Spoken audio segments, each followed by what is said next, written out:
साहेब सत साहेब, बंदी छोड़ की अपार दया से हम लगातार उनकी अनमोल वाणी पे विचार करते आ रहे हैं। उसी में हमारा कर्म संगत के अंग पे चल रहा था, जिसमें बंदी छोड़ अनेक उदाहरणें देके हमको समझा रहे थे कि संगत कैसी करनी चाहिए, संगत कैसी है जो इस जीव को मुक्ति दिला सकती है, और कैसी संगत है जो इस जीव को 84 की भटकना दे सकती है। तो उस विषय में महाराज ने अनेक हमें उदाहरणें दी। उसी कर्म को आगे लेते हैं। महाराज बंदी छोड़ फरमान करते हैं, कहते हैं, गरीब तब से तीर न होता है यो मन रंगा राज, साहेब की नई बंदगी जाट साजा झूठा साज। गरीब पांचों इंद्री मन छटा, फिरता डामा डोल, सप्तपुरी का राज तज, लगे तपसी झोल। महाराज फरमान कर रहे हैं, बंदी छोड़ हम सबको समझा रहे हैं, उपदेश कर रहे हैं कि पांचों इंद्री मन छटा, जो 5 हमारी इंद्रियां हैं, 5 कर्म इंद्रियां हैं, 5 ज्ञान इंद्रियां हैं और 11वां मनवा है। तो इंद्रियां जो है 5 है, 5 ज्ञान और 5 कर्म, और मन इन सब का सरदार है। हम इन इंद्रियों के वशीभूत होके अपना जो अनमोल मानुष जन्म है वो गुआ बैठते हैं। कोई जीवा स्वाद के पीछे अपना जीवन खत्म कर लेता है, कोई स्त्री स्पर्श के में पड़ के अपना जीवन खत्म कर देता है, कोई रूप देख के अपना जीवन खत्म कर देता है, कोई जो है सुगंध देख के अपना जीवन खत्म कर देता है। महाराज बंदी छोड़ कबीर साहब जी का हमने एक अलग से शब्द भी लिया है, जिसमें बंदी छोड़ ने सारा बताया है कि हे जीव, मच्छी को एक ही जो है कांटा लगा दाने खाने का जीवा का स्वाद होता है, उसमें पड़ के वो अपने प्राण त्याग देती है। इसी प्रकार जो है पतंगा है, वो आग की लो देख के उसके पास जाता और अपना जीवन खत्म कर देता है। इसी प्रकार हाथी जो है, हथनी का स्पर्श से काम उत्तर होके जो है गड्ढे में फंस जाता है, और महावत उसको कूट पीट के उसको अपने वश में कर लेता है। इसी प्रकार जो हिरण होता है, जो सारंगी की आवाज सुन के दौड़ता है और जाल में फंस के जीवन खत्म कर देता है। इसी प्रकार भंवरा होता है, वो सुगंध के चक्कर में आके फूल में बंद हो जाता है। महाराज कहते हैं इन सब में एक अवगुण था, परंतु इस एक अवगुण के कारण इनका जीव नष्ट हुआ, इनका जीवन नष्ट हुआ, जीवन खराब हुआ। हे मनुष्य, हे जीव, तेरे अंदर तो ये पांचों है, ये 5 के 5 अवगुण तेरे अंदर है, इसलिए तू सावधान हो जा, सावधान हो जा, इस मन के पीछे मत लग, सतगुरु की संगत कर अगर बचना है।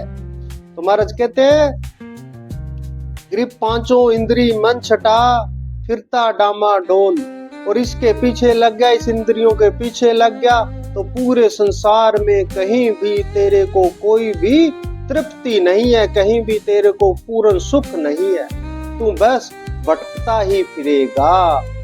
महाराज कहते हैं, सप्तपुरी का राज तज, लगे तपसी झोल। अगर तेरे को सप्तपुरी का राज, 7 पुरियों का राज मिल जाए, पूरी पृथ्वी का राज्य मिल जाए, तेरे को स्वर्ग का राज मिल जाए, फिर क्या हो जाएगा? क्या ये तेरी मन की भटकना खत्म हो जाएगी? महाराज कहते हैं ये कभी भी खत्म नहीं हो। हम जब अपना इतिहास उठा के देखते हैं तो देखते हैं कि जो गरीब है वो अमीर बनने के चक्कर में पड़ा है, कि मेरे पास गाड़ी हो, बंगला हो, मैं कोई मंत्री बन जाऊं, कोई राजा बन जाऊं, कोई प्रधानमंत्री बन जाऊं। और जो प्रधानमंत्री और जो मंत्री हैं, जो राजा थे, बड़े बड़े सम्राट थे, उनका जब हम जीवन देखते हैं तो उनको भी राज में कोई सुख नहीं मिला और वो राजगद्दियों को लात मार के उनको त्याग के एक पकड़ नगन फकीर बन गए। देखो क्या हुआ, क्या कुछ मिला? जो गरीब है वो अमीरी में रस लेता है, अमीर जो हो जाता है उसको वहीं पर भी रस नहीं है। वो कहता कहीं शांति की तलाश की जाए, और वो सब छोड़ छाड़ के अधनंगा फकीर बन के जो है जंगल में घूमता है। कहने का भाव क्या है? कहने का भाव यही है कि जब तक पूर्ण सतगुरु की संगत नहीं मिलेगी तब तक तू डामाडोल ही फिरता रहेगा। कभी तप भी करेगा, कभी रास भी करेगा, कभी भोग भी करेगा, पर तेरे को कहीं भी तृप्ति होने वाली नहीं है। फिर महाराज कहते हैं, गरीब तप से थीर न होत है, यो मन रंगा राज, साहिब की नहीं बंदगी, साजा झूठा साज। कुछ कहते हैं कि तप से कुछ उपलब्धि हो जाएगी। हम जब अपने सनातन धर्म के अनेकों अनेक ग्रंथ देखते हैं, उनकी अनेकों अनेक कथाएं देखते हैं, तो उनसे हमें क्या प्राप्त होता है? उनसे हमें क्या जानकारी मिलती है? उनसे हमें यही जानकारी मिलती है कि हमारा गरीबदास जी ने भी फरमान किया कि तप से राज राज मद मानम, जन्म तीसरे शुक्र स्वानम। तप से राज्य तो मिल सकता है पर वो शांति नहीं मिल सकती, वो सतगुरु, वो पूर्ण परमात्मा को वो कुल बंदी छोड़ नहीं मिलने वाला, तब से भी नहीं मिलने वाला। वो तो सतगुरु की संगत से ही मिलने वाला है। क्या हिरणाकुश ने तप नहीं किया? हिरणाकुश जितना तप तो कोई कर ही नहीं सकता, जिसके शरीर एक बम्बी बन गया था, जिसके ऊपर घास जम गई थी। और हुआ क्या? उस तप से हुआ क्या प्राप्त? उसको हुआ, उसको वरदान मिल गए, वो राक्षस कहलाया। तब तो रावण ने भी किया, क्या प्राप्त हुआ? क्या वो सदगति को प्राप्त हुआ? नहीं। अनेकों अनेक ऋषियों की उदाहरणें देखते हैं, वो जंगल में जाके तप करते थे और जब बाहर आए तो इतने इतने भयंकर क्रोध से भरकर ऐसे ऐसे लोगों को श्राप दिए, जिसका वर्णन हमारी सनातन धर्म के ग्रंथों में भरा पड़ा। तो महाराज कहते हैं कि तप से थीर ना होता है, यो मन रंगा राज, साहिब की नई बंदगी, साजा झूठा साज। अगर तेरे को पूर्ण सतगुरु नहीं मिले, पूर्ण मुक्ति का मार्ग नहीं मिला, तो तू जो भी कर रहा है, जो भी तेरी साधना है, जो भी तप कर रहा है, जो भी सिमरन कर रहा है, वो सारा तेरा झूठा साज है, झूठा दिखावा है। झूठा क्या है? जिससे उस पूर्ण परमात्मा की प्राप्ति नहीं हो सकती, वो सारे का सारा झूठा है। सत्य क्या है? जो उस पूर्ण परमात्मा से मिल ला दे, वो सत्य है। बस यही एक पैरामीटर है जो उस पूर्ण परमात्मा से जोड़ दे, पूर्ण सतगुरु से जोड़ दे, वो सत्य का मार्ग है, वो असल साधना है। और जो उससे भटका दे, वो असल साधना नहीं है। महाराज कहते हैं, यो मन रंगा राज, ये इस मन के इशारे के सारे मतलब जाल हैं। महाराज गरीबदास जी ने कहा, मन ही तपस्या करे। अब मन ही तपस्या करता है, मन ही भोग करता है, मन ही मुक्ति चाहता है, ये सारे मन का ही जाल है। इसलिए इस मन को पकड़ना है, और मन तब तक पकड़ में नहीं आएगा जब तक पूर्ण सतगुरु ना मिले। सतगुरु हमें ऐसी विधि बता देते हैं जिससे ये मन पूरी तरह कंट्रोल हो जाता है, होता है। अपने एक्सपीरियंस के आधार पे हम कह सकते हैं कि ये होता है, हमारे शास्त्रों में लिखा है होता है, तो होता है। जिसको करना वो करके देख ले।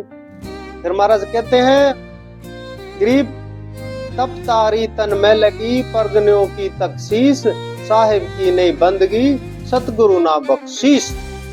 कि जो सतगुरु की बंदगी है वो कुल मालक की बंदगी है, उस बंदी छोड़ की बंदगी है, वो तो अगर सतगुरु की बख्शीश। अगर कोई पूर्ण सतगुरु कृपा कर दे, कोई बख्शीश कर दे, कोई दया कर दे, तो हमें वो कुल मालक बंदी छोड़ का प्यार मिल सकता है, उसका मुक्ति का मार्ग में मिल सकता है। फिर महाराज कहते हैं, गरीब मन इच्छा निष्कूत है, राज करण मन लोभ है, वो विद घट में कामना, जो वृक्षा पर भोग है। महाराज कहते हैं, यह जो मन है, ये मन बहुत तेज है, ये मन के ही सारे के सारी कल्पनाएं हैं। राज करण मन लोभ, मन ही के अंदर लोभ है मैं राजा बन जाऊं। मन के अंदर ही लोभ है कि अगर मैं इस संसार, पहली बात तो मैं इस संसार में सदा जिंदा रहूं, अगर मुझे जाना भी पड़े तो मैं स्वर्ग का राजा बन जाऊं। फिर अगर इसको कोई संत महापुरुषों से मिलता है भी मरण के बाद में फिर जन्म होगा, फिर इसकी कामना होती है, हे इस बार तो गरीब घर में जन्म हुआ, इस बार अगर जन्म होना तो सबसे अमीर के घर में मेरा जन्म। ये मन ही लोभ कर रहा है, ये मन ही जो है ख्याल कर रहा है, ये मन ही भटका रहा है। फिर महाराज कहते हैं, वो विद घट में कामना, जो है हर पल इस मन के अंदर कोई ना कोई कामना चल रही।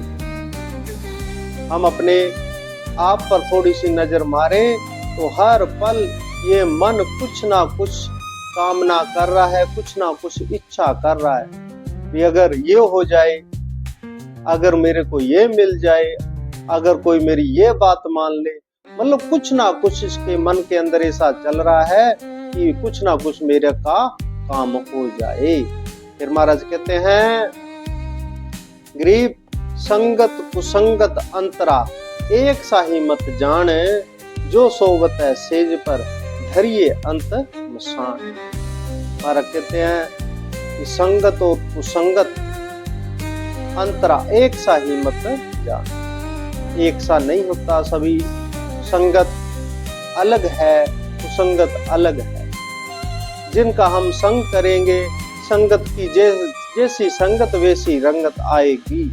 अगर पूर्ण सतगुरु की संगत करेंगे तो 84 से मुक्त हो जाएंगे, कुसंगत करेंगे तो फिर पशु पंछियों की दुनिया तैयार है। फिर महाराज कहते हैं, जो सोवत है सेज पर धरिए अंत मसान। महाराज कहते हैं, अगर इस दुनियावी लोभ के लिए किसी की संगत कर ली, हमें सेज भी प्राप्त हो गया, हमें राज भी प्राप्त हो गया, पर उससे क्या हो जाएगा? महाराज कहते हैं, अंत समय तो शमशान घाट में लकड़ों पर ही लेटना है, चाहे गरीब है चाहे अमीर है। इसलिए महाराज कहते हैं, इस मरने से पहले पहले, शमशान घाट में लेटने से पहले पहले तो सत्संगत पकड़ ले, जहां वो कुल मालक तेरे को मिल जाए। महाराज कहते हैं, गरीब परख प्रेम न आवी, ना कहीं हाट जुखंत, सौदा जब ही होता है जब हिंटे सतगुरु संत। प्रेम जो है, प्रेम का क्या कोई पैमाना हो सकता है? क्या कोई प्रेम की दुकान हो सकती है जहां से हम 2-4 किलो प्रेम खरीद के ले आए? नहीं। प्रेम के लिए तो शीश अर्पण करना होता है, सिर साटे की भली। ये प्रेम जो है सिर साटे का है, सिर्फ देख के प्रेम मिलता है, ये कोई किसी दुकान से नहीं मिलता। महाराज कहते हैं, सौदा जब ही होता है जब भेंटे सतगुरु संग। और प्रेम का अगर सौदा करना है तो प्रेम का सौदा तो सिर्फ और सिर्फ सतगुरु से ही हो सकता है, पूर्ण संत से ही हो सकता है। और जो शीश देता है वो प्रेम ले लेता है। हर एक के जीवन के अंदर ये प्रेम प्रकट नहीं हो सकता। कोई नाम ही प्रेम रख ले तो क्या उसके अंदर प्रेम प्रकट हो जाएगा? नहीं। प्रेम प्रगट तो पूर्ण सतगुरु की संगत से ही हो सकता, हो किसी से नहीं। फिर मारा कहते हैं गरीब जैसे माता गर्भ को राखे जतन बनाए, ठेस लगे तो छिन्न होए ऐसे भक्ति दुराए। महाराज ने बहुत प्यारी उदाहरण दी है। कहते हैं कि जैसे माता गर्भ को राखे जतन बनाए, जब माता के गर्भ के अंदर कोई बच्चा होता है तो माता जो होती है, जिसके गर्भ के अंदर बच्चा है, वो उसका बहुत ख्याल रखती है। वो खाती पीती बड़ा हिसाब से है, क्योंकि अगर बहुत ज्यादा खट्टा, बहुत ज्यादा नमक मिर्च खाएगी, चटपटा खाएगी तो बच्चे को बहुत परेशानी होगी, तो उसका खाना बदल जाता है। वो चलती भी है तो बहुत सोच समझ के पांव रखती है कि कहीं कोई पांव हिलजुल ना हो जाए, कहीं तो कोई तिलकन ना आ जाए, कहीं कोई चोट ना लग जाए। बड़ा सावधानी से चलती है। और जब रात को सोती है माता तो बहुत ही ध्यान से गर्भ अवस्था में सोती है। एक उसकी एक अलग ही तरीका होता है सोने का। नॉर्मल नहीं सो सकती माता जिसके अंदर गर्भ हो। और बहुत यत्न से वो जो 9 महीने का जो समय होता है गर्भ की संभाल करती है। बहुत हर पल, नींद में भी, स्वप्न में भी वो उसका हर पल ध्यान 24 घंटे उस गर्भ के ऊपर है। भी किसी तरह इसको कोई नुकसान नहीं होना चाहिए। महाराज कहते हैं जैसे माता गर्भ को राखे जतन बनाए, ठेस लगे तो छिन्न हो। अगर थोड़ी सी भी ठेस लग गई, थोड़ी सी भी चोट लग गई, थोड़ा सा भी हिलजुल गलत हो गई तो जो गर्भ है उसको नुकसान हो सकता है। गर्भ के अंदर जो बच्चा उसको नुकसान हो सकता है। महाराज कहते हैं ऐसे भक्ति दुराए। और भक्ति भी ऐसी ही है।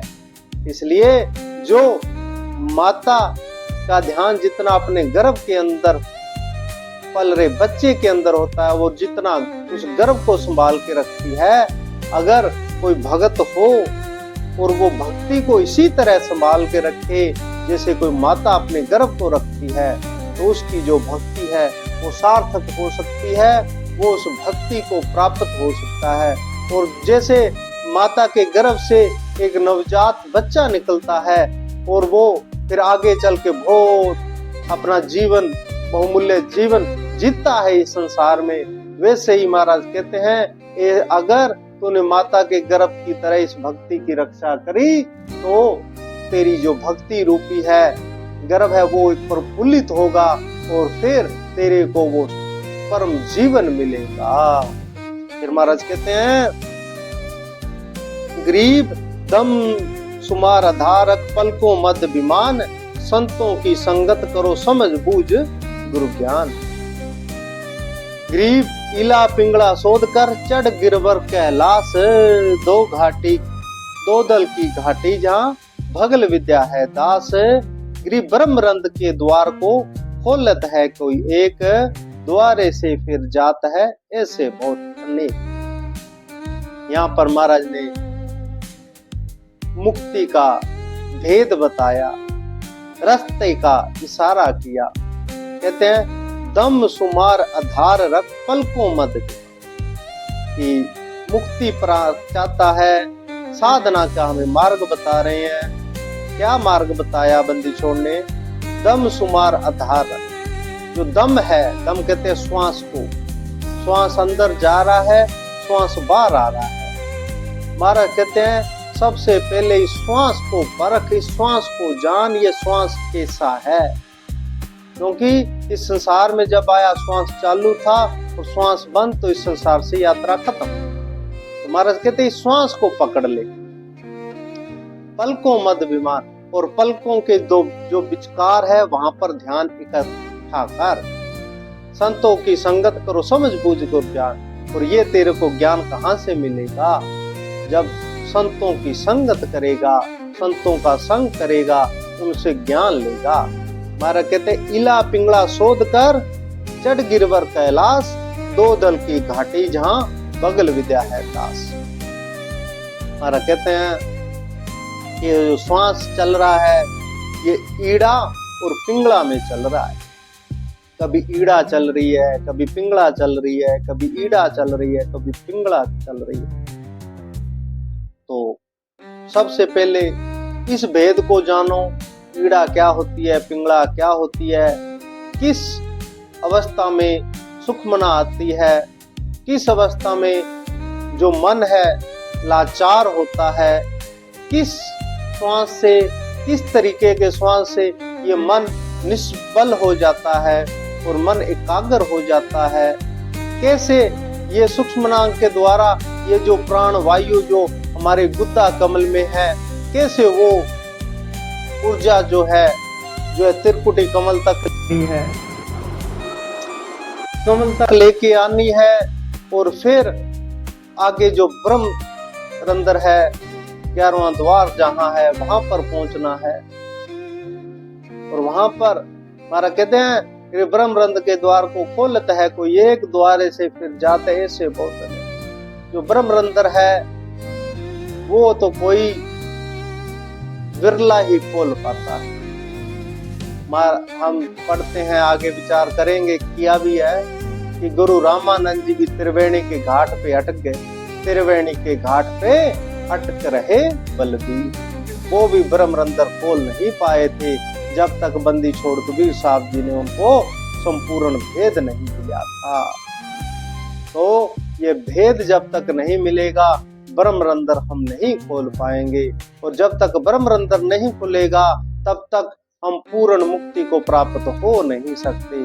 तब तक हम इस भ्रमणा में, इस भटकना में, इस जन्म मरण में रहेंगे। तो उसको खोलने की जो विधि है वो श्वास के द्वारा विधि है, इससे ये काम चालू किया जाता है। सतगुरु तेरे को सारा भेद बताते हैं और ब्रह्म रंध्र खोल के तुझे अपने सतलोक ले जाते हैं। नहीं तो सारे के सारे ब्रह्म रंध्र से वापस आ जाते हैं, कोई राजा बन जाता है, कोई स्वर्ग प्राप्त कर लेता है, पर पूर्ण मुक्ति नहीं प्राप्त कर सकता। पूर्ण मुक्ति तो सिर्फ और सिर्फ सतगुरु की संगत से ही हो सकती है। फिर महाराज कहते हैं, गरीब शंख भगल छल होत है, नग है परले पार है, संगत सतगुरु की करे जद पावे दीदार है। मारा कहते हैं शंख भगल छल होता है। मारा कहते हैं इधर जो ब्रह्म रंध्र है, ब्रह्म रंध्र तक बहुत ज्यादा छल है। कोई तेरे को रिद्धियां मिलेगी, कोई तेरे को सिद्धियां मिलेगी, कोई तू मन गिरती बताने वाला बन जाएगा, कोई तू देव पलटने वाला बन जाएगा, कहीं का तेरे को राज मिल जाएगा, कहीं का तू इंद्र बन जाएगा। बहुत छल छिद्र होंगे तेरे साथ में, परंतु अगर तू उनके पीछे लग गया तो तेरा ये मानव जन्म खत्म और तू बारंबार जन्म मरण की भटकना में पड़ा रहेगा। नग है परले पारे, वो पूर्ण सतगुरु का जो लोक है, वो सतलोक जो है, जहाँ सदा शाश्वत सुख है, जहाँ सदा शाश्वत आनंद है, वो तो परले पार है। वो ब्रह्म रंध्र जब ब्रह्म रंध्र के इधर नहीं है, वो तो परले पार है। हमारा कहते हैं संगत सतगुरु की करे जद पावे दीदार। जब पूर्ण सतगुरु मिल जाते हैं तभी उस पूर्ण बंदी छोड़ का दीदार हो सकता है, उस सतलोक के दर्शन हो सकते हैं और हम सतलोक में जा सकते हैं। फिर महाराज कहते हैं, गरीब संसारी से साख्या उमर वर्षा देख, बोवे बीज न खेत हित, तो क्या काटे मेघ। गरीब नाम रते निर्गुण कला, मनुष्य नहीं मुरारे, जो पारस लोहा लगे कट है कर्म लगा। तो यहाँ पे महाराज भेद दे रहे हैं, लास्ट में बता रहे हैं हमको, एक बार फिर चेतावनी दे रहे हैं कि हे जीव, संसारी से क्या रिश्ता है। तो संसारी लोगों में पीछे भाग रहे हैं, संसारी कामों के पीछे भाग रहे हैं, उनसे क्या लाभ, उनसे क्या रिश्ता रखना। रिश्ता रखना है तो सतगुरु से रखो। फिर महाराज कहते हैं, बोवे बीज ना खेती, तो क्या काटे में। अगर कोई अपने खेत में बीज बो के आएगा तो वो फसल काट सकता है, जो बीज नहीं बोता वो फसल नहीं काट सकता। महाराज कहते इसी प्रकार अगर सतगुरु की संगत में जाएगा तो वहां पर तेरा बीज होगा, और उस बीज से तू भक्ति रूपी तेरी फसल जो लहराएगी, और सतलोक रूपी जो है, पूर्ण मुक्ति रूपी जो है अन्न तू प्राप्त हो जाएगा। फिर महाराज कहते नाम रते निर्गुण कला मानुष नहीं मुरार, यो पारस लोहा लगे कट है कर्म लगार। कि सतगुरु तो एक लोहा, जो पारस जैसे लोहे को मिल जाता है, कट टच हो जाता है तो वो सोना बन जाता है लोहा। कहते हैं ऐसे सतगुरु पारस हैं, और तू उनसे लग गया तो तेरी कीमत बदल जाएगी। ये सब होगा तब जब तू संगत करेगा।